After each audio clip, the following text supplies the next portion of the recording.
Hey, welcome back to The Dive. Today on the show, we have the founder and publisher of Uranium Insider, Justin Huhn. He's joining us today to talk all things uranium, share his read on the uranium weekly charts, and he's also going to give us his take on the midterm elections impacting stocks. But before we bring you Justin's interview, do me one quick favor and hit that subscribe button. Hey, Justin, welcome to The Dive. Very nice to be here. Thanks for having me. So let's start off with the midterms. We're still waiting on the final results that the red wave has failed to materialize. What impact do you think that this will have on stocks? It's a tough call. I honestly don't expect it to have huge implications unless we see a House and Senate majority Democrat. Even though we've had technically a Senate majority, 50-50 split with Kamala Harris as the tiebreaker, they've still not been able to get most of what they proposed across the table over the last couple of years. So very hard call. Generally speaking, looking at broad markets, I think that we could see perhaps another leg down. I don't know how bad it's going to get. I think we're in this interesting environment where negative statistics about the economy coming in tend to be positive for the stock market because the market is trying to price in rate hikes, when the Fed will pivot, when the Fed will soften, et cetera. So it's very difficult to tell exactly what metrics the market will react to. Although right now it does seem like worsening economic metrics tends to be positive for the market, ironically. So very difficult to predict. Okay, so let's move on and talk about uranium. Cameco announced that they have signed a uranium supply agreement with one of China's largest nuclear power operators. What are your thoughts on this recent agreement? And do you think that this kind of news affects the sentiment towards uranium? Yeah, certainly it does. So first of all, there was some speculation originally that Cameco had approached China National Nuclear because they're having some issues getting material shipped to the West coming from Kazakhstan from their Inkai JV. That route in order to avoid Ukraine and avoid Russia, they're basically having to go through Azerbaijan and Armenia, and materials getting caught up and held up there. And so that's been a thorn in their side a bit because that's a meaningful amount of production for Cameco. It's 4 or 5 million pounds a year. They're part of that JV. So the fact that they can simply send that material east now is a positive thing for the company. Although the details of the volumes and the timeframes for this deal are never really shared. With that said, what really happened is CNNC approached Cameco. So what this really means is, despite the fact that China is sitting on a very large amount of inventory, something 300 to 400 million pounds of U3O8 equivalent, that's a lot of uranium. But they are following through on their build out plans. And so the numbers coming out of China are massive. There's 23, 24 reactors under construction right now in China alone. They're shooting to build an additional 150 reactors in the next 12 years to meet 200 gigawatts of nuclear by 2035. It's the largest expansion of nuclear that's ever happened, essentially. So the fact that Chinese entities such as CNNC are seeking out more uranium agreements like the deal that was just made with Cameco is a very positive sign that they intend to follow through on this build-out plan and that those inventories are not sufficient considering where they're planning to go with nuclear. Kazatomprom, the world's biggest uranium miner, is seeking to boost the capacity of its alternative shipping route, which bypasses Russia. Do you think that this path can help to mitigate risks from potential sanctions? Perhaps. As of yet, we haven't really actually seen official sanctioning of Russian uranium material.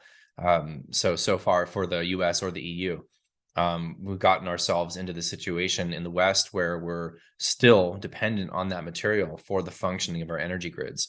And until and unless the United States and the EU individually or collectively get to a point where there's sufficient conversion, sufficient enrichment to avoid that material coming from Russia, we need that material. And so that's something that the Department of Energy in the United States is working very hard to accomplish. We have conversion coming online next year. They're looking to expand enrichment, especially with HALEU, high assay low enriched uranium, for advanced nuclear projects that the DOE is very, very supportive of right now. But I think that Kazakhstan will continue to try to, or Kazatomprom specifically, try to fortify that route to the West so that they have that option. while the West is increasingly looking to expand their conversion and enrichment services as well as their uranium production in the meantime. Do you think that Kazakhstan will find themselves caught in the middle of an economic war between Russia and the West? That's also a very difficult question. I think that material is crucial to the West. There was actually just an agreement signed between the EU and Kazakhstan for critical minerals, green hydrogen, probably oil. They're a huge oil exporter, much larger than their uranium exports. We also saw that Xi Jinping visited Kazakhstan. This was about 6 weeks ago now, as we're recording in early November, and basically planted his flag and said, we support the sovereignty of Kazakhstan. And Kazakhstan has not gone along with supporting Russia, even though Russia was there to support them earlier this year when there was some civil unrest in January. So it's certainly a hotbed geopolitical location. It's vitally important to both the EU and Russia and China. So they're certainly right in the middle, whether or not it'll be an economic sort of hotbed between the West and Russia.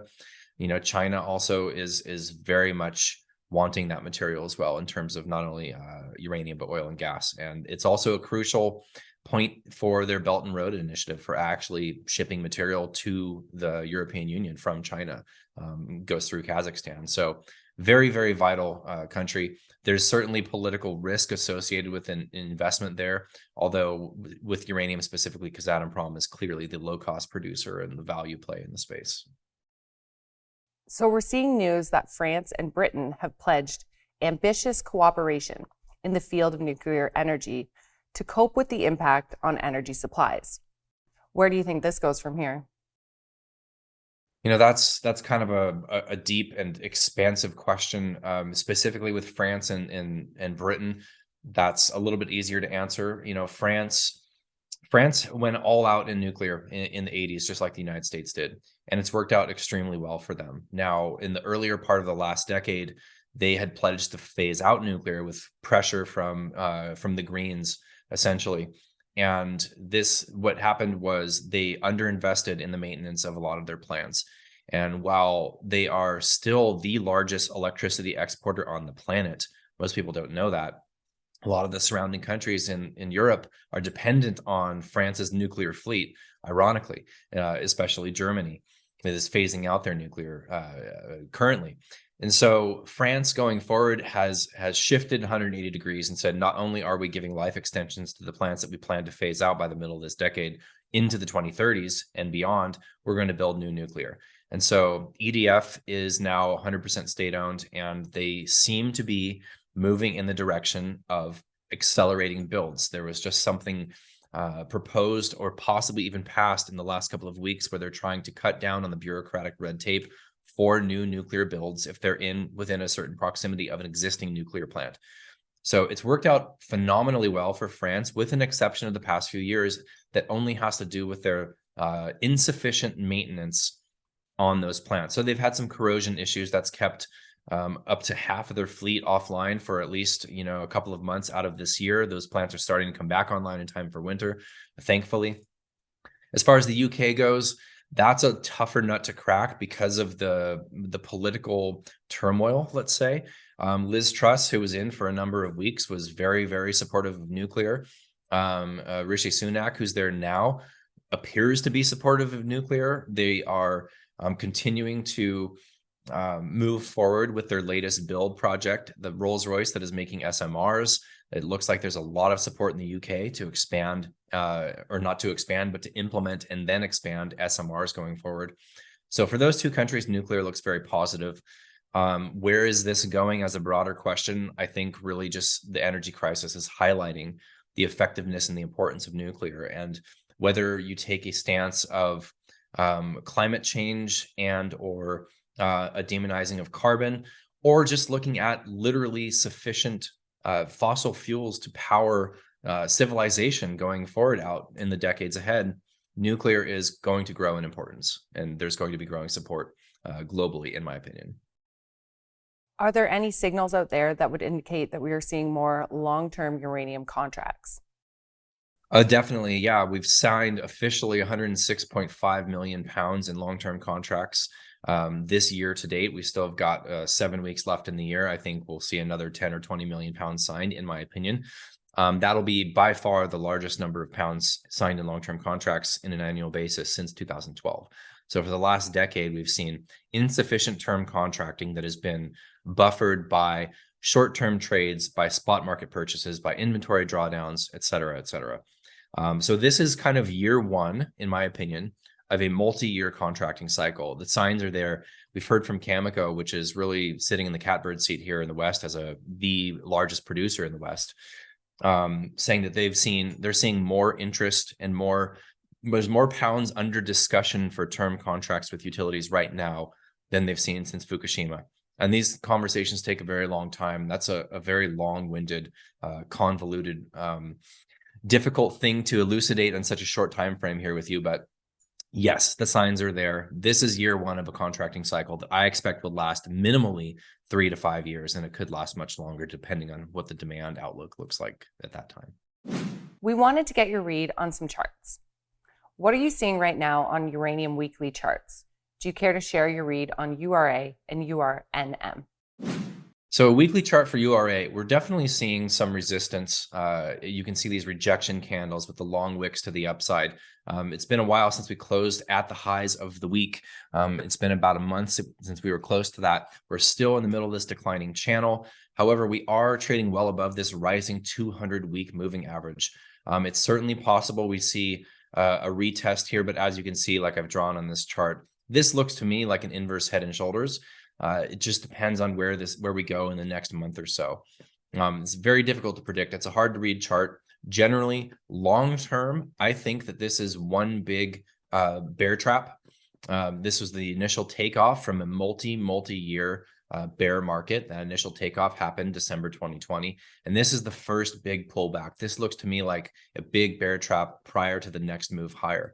If you're looking at charts of the stocks in the space, it tells you one story. If you understand the fuel cycle of uranium itself, it tells you another story. And where that is going is much more clear. Looking at the Sprott Physical Uranium Trust, which is essentially a proxy for the metal. Yes, it does trade at a slight discount to NAV at times, and we were at a big premium to NAV earlier this year and last November. But generally speaking, this really tells the story of the commodity. This is going much, much higher and is clearly in a bull market. So that's kind of my quick and dirty take on the charts there. Okay, so Justin, one more thing before we let you go here. Where can our viewers subscribe to your newsletter? You can find me at uraniuminsider.com. That'll give you all the information on our service. I'm also on Twitter at Uranium Insider. Okay, great. Well, thank you so much for coming on, and we'll talk to you again soon. My pleasure. Thank you for having me. Thanks so much for watching today. We'll be back again tomorrow, but in the meantime, if you could let us know in the comments below where you see the price of uranium headed, that would be amazing. We'll see you tomorrow. Bye.